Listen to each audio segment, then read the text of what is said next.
Depois da bizarra vingança da Michonne contra o governador, o grupo finalmente se viu livre da comunidade para voltar à prisão. Mas eu te falo que o cenário que eles vão encontrar lá não é legal. Vem comigo que nesses novos volumes veremos como será a volta à prisão, o que aconteceu com a invasão dos mortos e mais um momento que vai fazer vocês perceberem que o Rick tá deixando de ser aquele policial amigo da vizinhança pra virar um bicho louco do mato. Vambora que tem uma nova guerra se formando. De volta para mais volumes de The Walking Dead. E a capa do volume de hoje vem com os sobreviventes de Woodbury enfrentando um grupo de moedores que veremos nas páginas mais à frente. Meu nome é John, seja bem-vindo ao HQJ. É sempre bom lembrá-los que as alterações de imagem e fala foi para preservar a obra original. E agora chega de enrolação e bora pra história. Resumão do último vídeo. Stevens continua a cuidar do Rick, que arruma briga com Martins por ter entregue ele ao governador, mas o doutor se repara por não saber de nada. Um dos lutadores aparece para esfaquear o outro, deixando uma vaga livre na arena, que é oferecida da Michonne, que aceita fazendo sua estreia de forma sutil, aparando o topete do careca e acabando com o show de mortos de Woodbury antes de ser dominada. A população se revolta com o show, cobra reembolso, o governador enfurecido quase dá fim a Michonne. Alice começa a se aproximar de Rick enquanto auxilia no seu tratamento. Martins aparece para resgatar o Rick, já trazendo o Glenn como companhia. Correm por Woodbury acompanhados de Alice, que se juntou à fuga, resgatou Michonne, aproveita para trazer o Stevens ao time, pula o muro da cidade. Michonne resolve ficar pra se vingar. Stevens toma uma mordida ferozmente de raspão no pescoço e é deixado pra trás. Michonne reencontra o governador. Durante a luta domina o cara, tendo sua vingança que consiste em mordida, catanada, pregada de berimbau com martelo, furadeira, tapa, xingamento, manicure, troco, churrasco, exame de próstata, botada, ajuste de retina, golfada e diminuição da régua que chegou a estaca 0. Fugindo em seguida, deixando os restos do encosto porque os capangas chegaram interrompendo esse show no Allianz Parque. E o capítulo se encerra com a Michonne reencontrando o grupo no helicóptero, onde é questionada sobre o destino do governador. Mas ela finge demência. E esse capítulo começa ainda nesse clima de tensão, com o Rick querendo saber o que aconteceu com o governador. Mas a Michonne tá evitando o assunto, ele fica tentando extrair qualquer tipo de informação dela, perguntando se o cara tá vivo.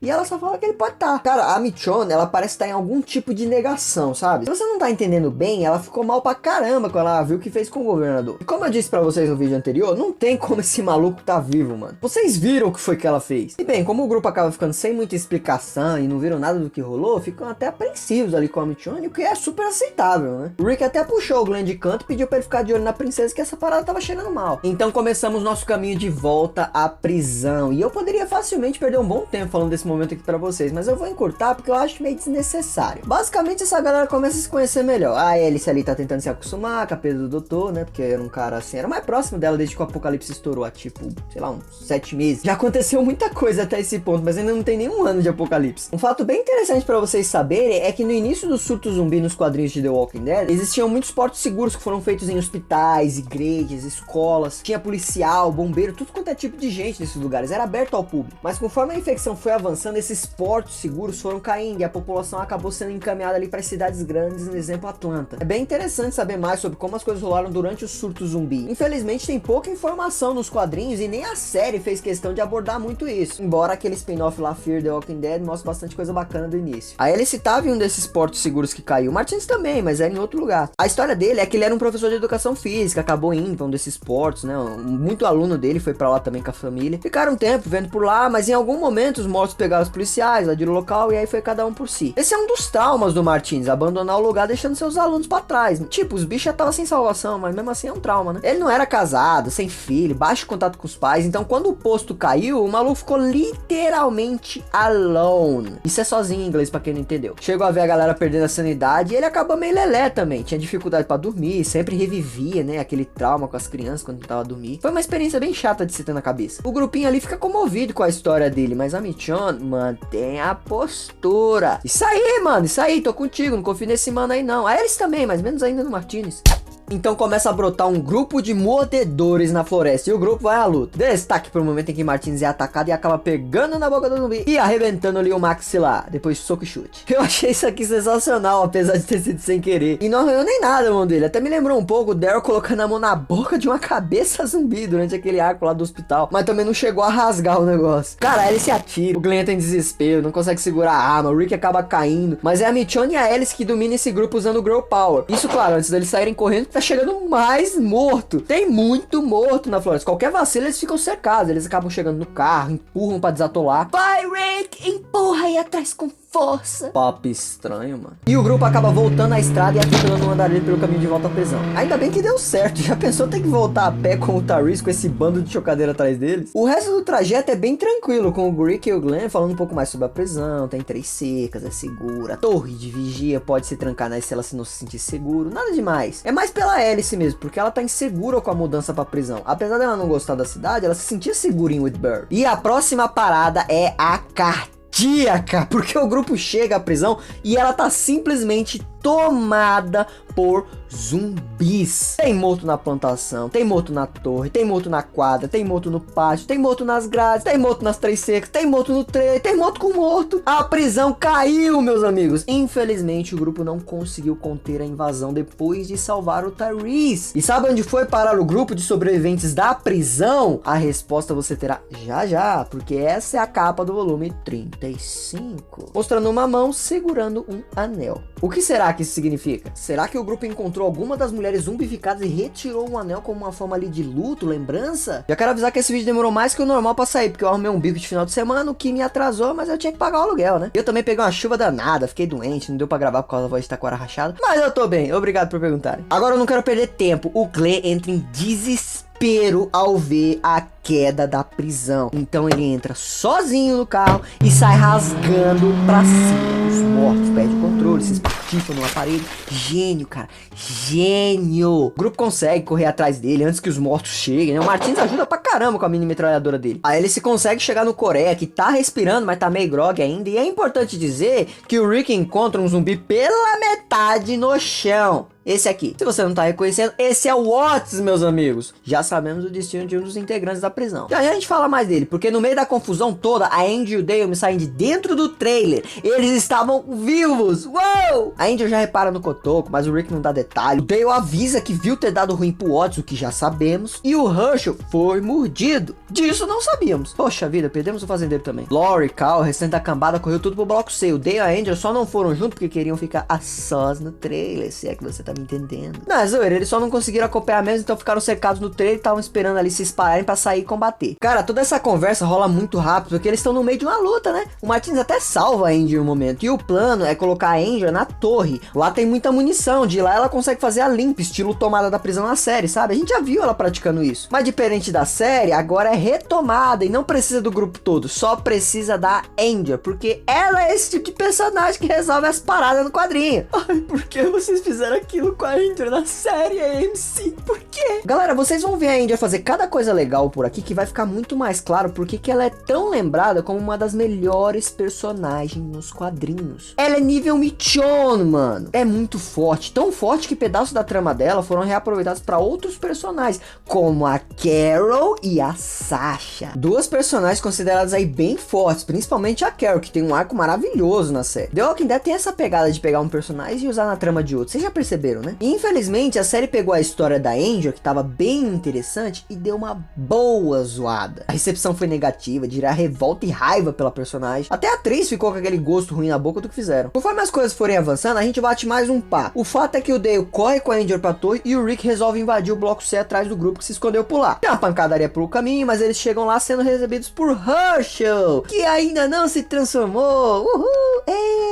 Eles entram e a boa notícia é que o velho não foi mordido. Na verdade, só machucou o braço durante a confusão e o Dale concluiu que ele tinha sido mordido. Olha o velho passando fofoca fake. Amém, um a mais. Papi, você voltou!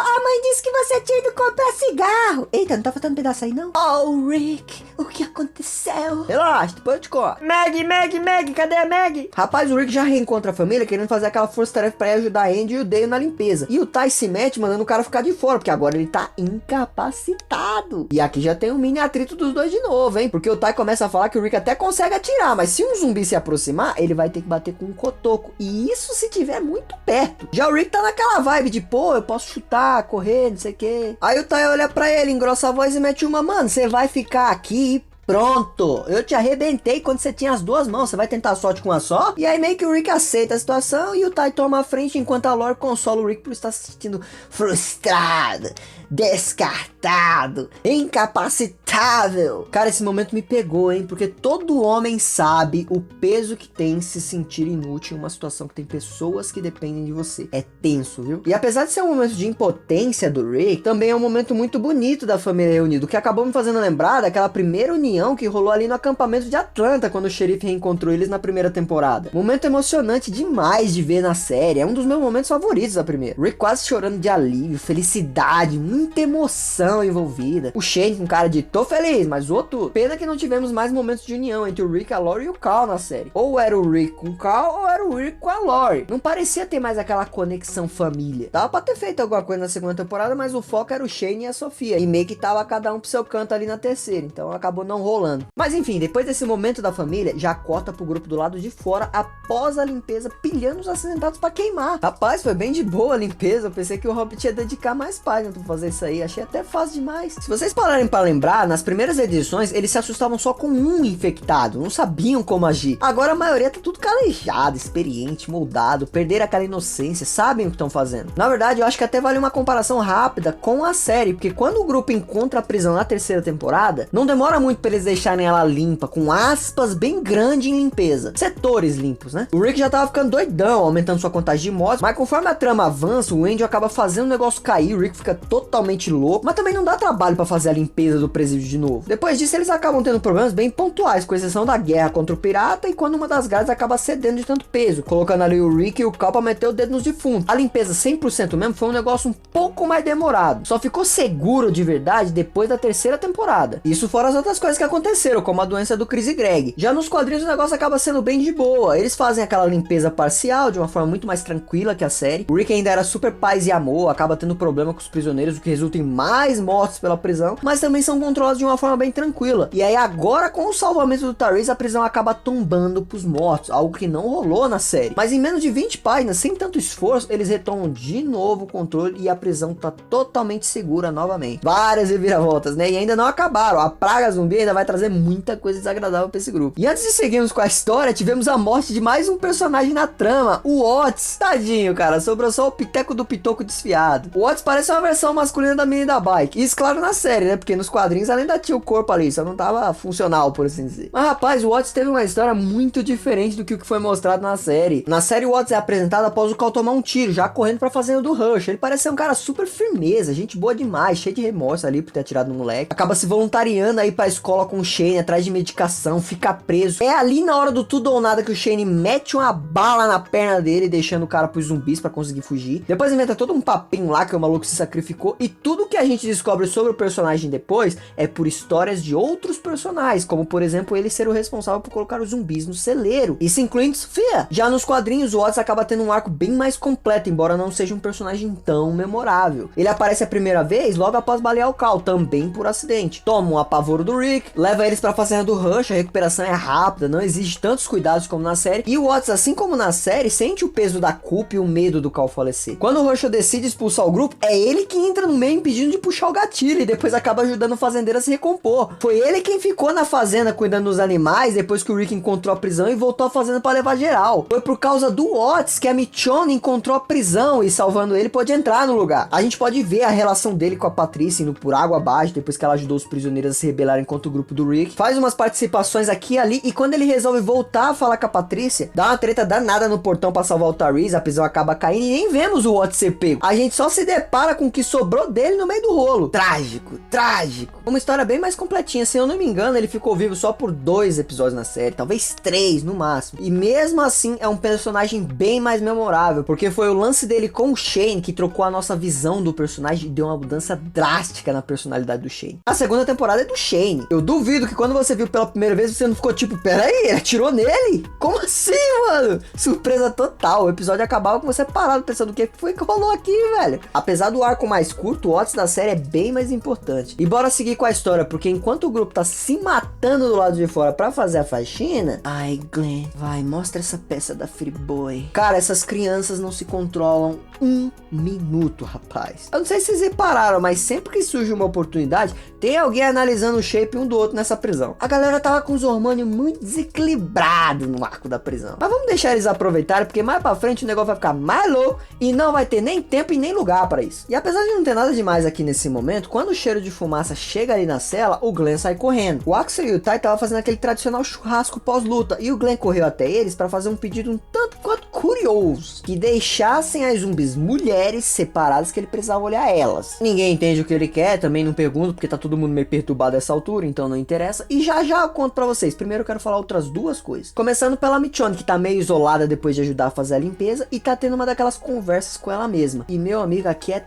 triste, viu? Porque você vê que ela não tá legal com aquilo que ela fez com o governador. Ela é uma boa pessoa, mano. É muito trauma. A conversa é como se um lado dela estivesse tentando convencer o outro lado que aquilo que ela fez foi certo, que o cara era maluco, que merecia aquilo, que era do mal. Mas ela tá assustada com ela mesma. A bichinha tá perturbada. Sério mesmo, cara. É triste ver isso. E a outra coisa é coisa boa. E a coisa é que finalmente a Lori tem seu primeiro atendimento médico depois de meses de gravidez em um apocalipse zumbi. Será que tomou todas também, tá quase pra nascer já criança, não dá nem mais tempo de preencher aqueles caderninhos que eles dão pras grávidas. Deu sorte, hein? E assim, lembrando que a Alice não é uma médica formada, ela só é curiosa mesmo, passou um tempo ali com o doutor, ou seja, um intensivão de 7 meses e pegou uns macetes. Então, dentro do que ela sabe e pode ver ali, já que não é tudo, porque ela também não tem todos os aparelhos necessários, por hora parece tudo em ordem com o bebê e a gestação. Cara, eu confesso pra vocês que eu tô com o pé atrás, mas a Alice dá uma atenção tão grande ali pra ela nesse momento, tenta tranquilizar ela, mesmo com as dificuldades. O Cal nasceu cesárea, né? E pô, cesárea não ia rolar. Então ela tem todo um cuidado e paciência ali pra explicar a situação pra Lori, que eu confesso que baixei a guarda, viu? Parece muito confiável, espero que não seja um erro. E voltando pro Glenn, que é quem vocês querem saber, ele começa a revirar o corpo dos zumbis e do nada...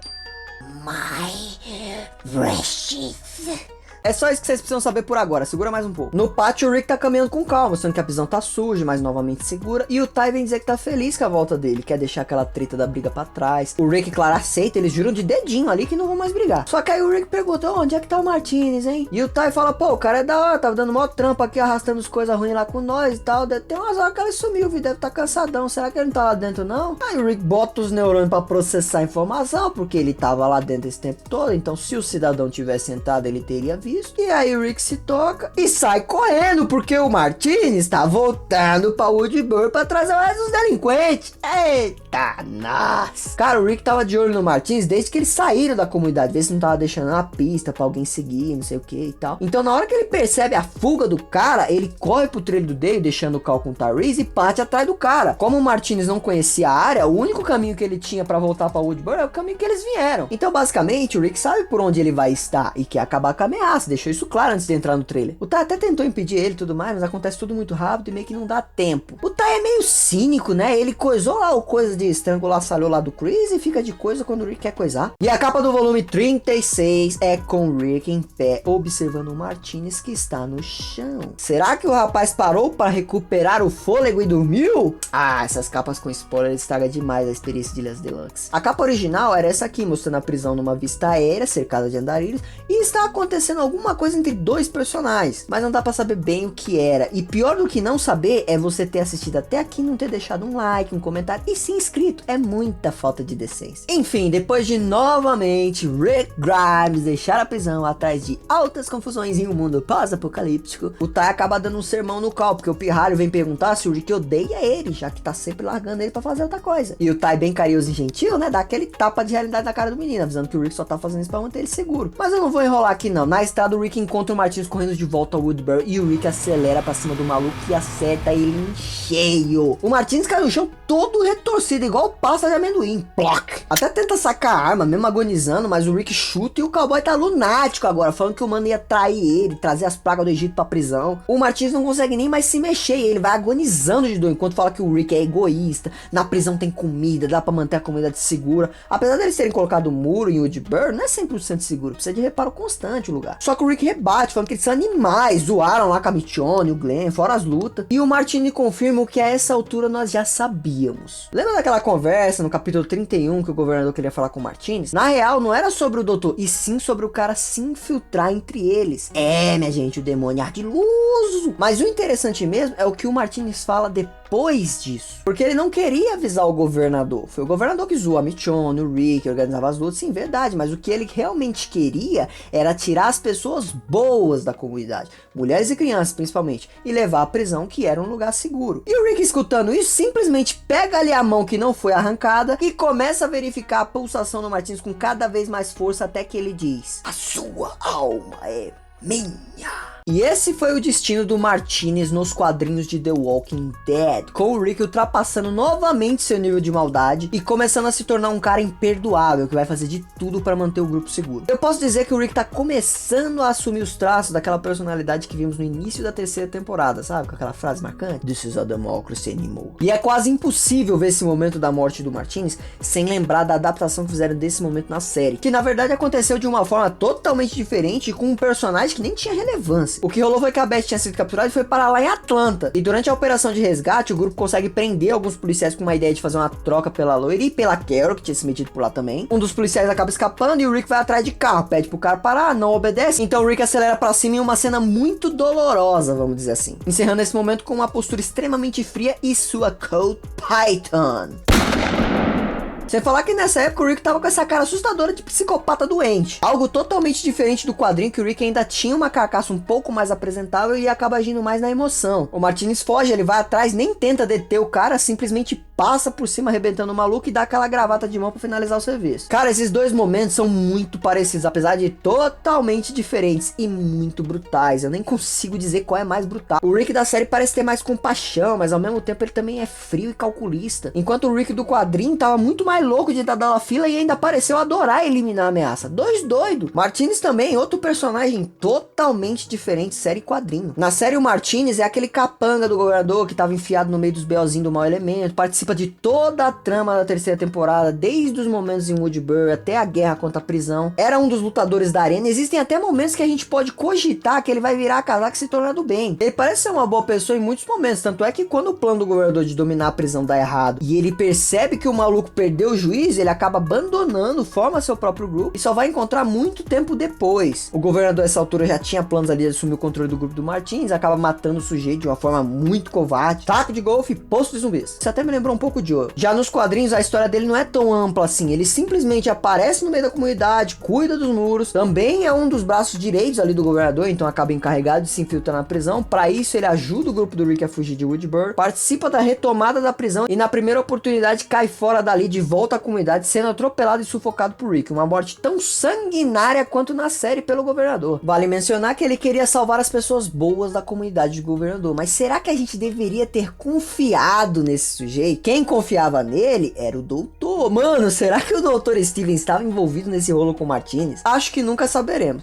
se bem que tem uma guria que veio no meio desse grupo que era bem chegada ao doutor, hein? Vamos ficar de olho nela. Uma observação rápida, galera. Quanto à história do Martinez na série, a guerra na prisão e tudo mais, eu tô falando porque a história dos quadrinhos é muito diferente. Eu evito fazer esse tipo de comparação antes de contar para não estragar a história. Sempre tento deixar como se fosse a primeira vez que vocês estão vendo, para ter aquela experiência boa de surpresa. Então relaxem, não considerem essas informações da série um spoiler do que vai acontecer nos quadrinhos. Vai ser muito diferente mesmo. O governador já até morreu. Vocês já viram tanto de coisa diferente até agora. E seguindo com o quadrinho, após a morte do Martinez, o Hershel vai conversar com a Lore, ver como é que tá o nível de estresse, ver o marido ter saído de novo e tal, sabe? Aquele básico. A Lore nos quadrinhos tem uma participação mais ativa do que na série, embora não seja nada extraordinário. Na primeira temporada de The Walker, a Lore serve basicamente pra olhar o Carl, enquanto na segunda ela ainda tem uma certa participação em acender a rivalidade e apagar a amizade do Rick com o Shane, ou causar problemas quando ela sozinha em uma avenida, sem nenhum carro, conseguiu capotar. Já na terceira temporada, ela é só peso mesmo. Você não vê muita química ou profundidade da história dela com o Rick, até porque a série não faz questão de mostrar muito isso. É mais fácil ver o quanto a Lore é importante pro Rick, embora ele também seja meio travado com sentimentos durante a prisão. E isso é uma coisa que o quadrinho fez questão de explorar mais, essa relação do Rick com a Lore. Um exemplo é nos tempos de Atlanta, que a Lore conta ter conhecido o Rick durante uma festa ali de fim de ano, que ela foi convidada pelo Jeffrey, que é o irmão caçula do Rick. Existe um quadrinho aí contando a história do Jeffrey. Em algum momento eu vou trazer pro canal, mas eu falo sobre ele no vídeo da cronologia de The Walking, então eu vou deixar o link aí na descrição pra vocês verem. Mas o fato é que o quadrinho dá mais atenção pra essa parte mais humana da relação deles. Já vimos o Rick cuidando da Lori, a Lori cuidando do Rick, vez ou outra tem uma certa química, risada. Pô, ela traiu ele, isso foi mancada mesmo, embora a gente não saiba bem como foi que aquilo rolou entre ela e o Shane. Mas todos esses momentos que ela aparece no quadrinho é sempre enriquecendo mais esse lado humano, principalmente da relação deles. Ela chorava à noite de preocupação com o Rick quando foi pra Woodbury, fez amizade com a Carol, ajudou a se recuperar do rompimento do Tyrese, deu até beijo. Se preocupava com o Cal, não queria um moleque amado, diferente da série que ela tinha a função de cuidar e cuidava mesmo, mas o menino parecia estar sempre avulso. Parou dentro da cabana do Randall, foi mexer com um zumbi lá no meio do mato, não teve essa parada de colocar o Rick contra o Shane. No quadrinho ela cospe na lápide dele, já na série ela fica brava com o Rick. Você pode até odiar a personagem da Lori, série e quadrinhos, mas não dá pra comparar. O desenvolvimento da Lori quadrinhos é muito superior da Lori série. E voltando à conversa com o Herschel, resumida, é mais disso que eu falei, preocupação com o bem-estar do Rick. As crianças brincam, nada que vale a pena dizer, e o Glenn vem chamar o Herschel pra mostrar o anel dele. Aí o Herschel fica feliz demais de ver o anel do Glenn, diz que o anel dele é muito bonito, brilhante, redondo, cheiroso, dá a benção, pede pra não engravidar a menina. É sério, viu? Ele pede isso mesmo, pelo menos por enquanto, até o negócio melhorar. Tem que ter fé que o negócio vai melhorar, nem que seja pra pior. O Ty Watson continua com o trabalho escravo de carregar lenha orgânica pra fogueira. Aqui descobrimos que o Ty ainda não falou com a Michonne sobre o Woodbury, até porque ela tava escondendo a informação. E o Ty tá triste também pelo fim do namoro com a Carol, fora o que ela tentou fazer assim mesmo depois. Aí nesse momento que a gente vê que ele não está exatamente em um namoro com a Michonne. Talvez uma amizade colorida, mas não fica claro. Podemos dizer que a vida do jogador não tá legal. E todo esse cenário perfeito pra quem quer ficar triste é cortado com o Rick voltando à prisão com parte do trailer amassado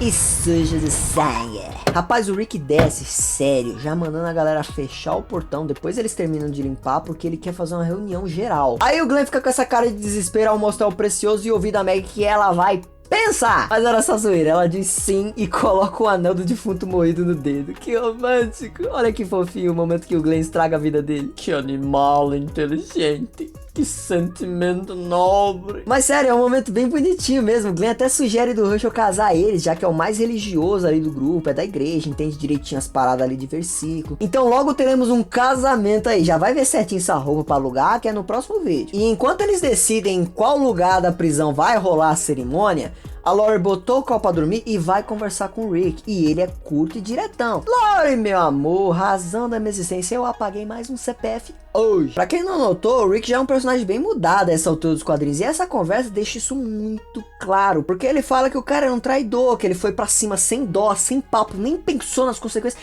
Ele era um cara da lei. E agora ele tava mais pra selvagem sem freio. A Lori ainda tenta dar uma moral, falar que o cara fez o que precisava ser feito. Só que o Rick vai mais além. E aí ele começa a falar, velho, você não tá entendendo a gravidade da minha situação. Eu gosto e eu me importo com geral aqui nessa prisão, mas eu elimino qualquer um deles se precisar para deixar você e o Cal seguro. Às vezes eu fico até classificando quem é mais importante, porque se der ruim e eu tiver que escolher, eu já vou saber. E essa conversa é pesada, hein? Tá ficando doidinha. A Lori fica sem saber o que pensar. E o Rick fica nessa mesma vibe dela, achando que ele tá surtando. É terapia, bicho, não tem jeito. Agora bora pra reunião com o grupo, que é bem curtinha, na verdade. O Rick contou que rolou um Woodbury, que o Martini era um infiltrado, mas que não conseguiu voltar, então não sabem a localização da prisão. Mas de qualquer forma, eles estão perto, então em algum momento vão colar na grade. E cara, o grupo tem várias perguntas. A Angel pergunta se o Rick quer mudar, ele fala que não, claro, né? A Carol fica indignada com o lance da arena. O Herschel quer saber por que existe dúvida se o governador tá vivo, já que ninguém sabe o que a Michonne fez com ele. Vocês lembram que quando o grupo chegou em Woodbury, eles explicaram que nos primórdios da cidade eles levantaram tudo, os muros e tudo mais, com os recursos de uma estação da Guarda Nacional que tinha lá perto? Então, o Dale dá a ideia deles encontrarem esse lugar pra saquear também. A Alice até tenta ajudar falando sobre a localização, mas ela sabe pouco, até porque ela nunca foi lá. Rapaz, a Alice tá no meio da reunião. Perigo, cara. Eu não confiava assim não, depois do Martins. Vai que, né? Bom manter o olho aberto. Mas segura a ideia da estação da Guarda Nacional porque vai ser útil. E no meio de tantas perguntas e dúvidas, o Rick fala que a verdade é que esse pessoal tá perto e não tem como eles não encontrarem eles. Principalmente agora que o Martins não vai voltar. Então eles precisam estar preparados. E como eles vão fazer isso, vocês só vão ver no próximo vídeo, onde teremos o preparo e plano para a guerra contra Woodbury. Barry. Uma nova missão fora da prisão, flashbacks, jogos, casamentos, zumbis, problemas, confusão, bomba, tiroteio e o parto da Lori. Se quiser ver mais detalhes dessa história ou deste capítulo, não deixe de apreciar o original, já que esse vídeo foi aquele resumão. Muito obrigado pela presença de todos, um grande abraço e tchau!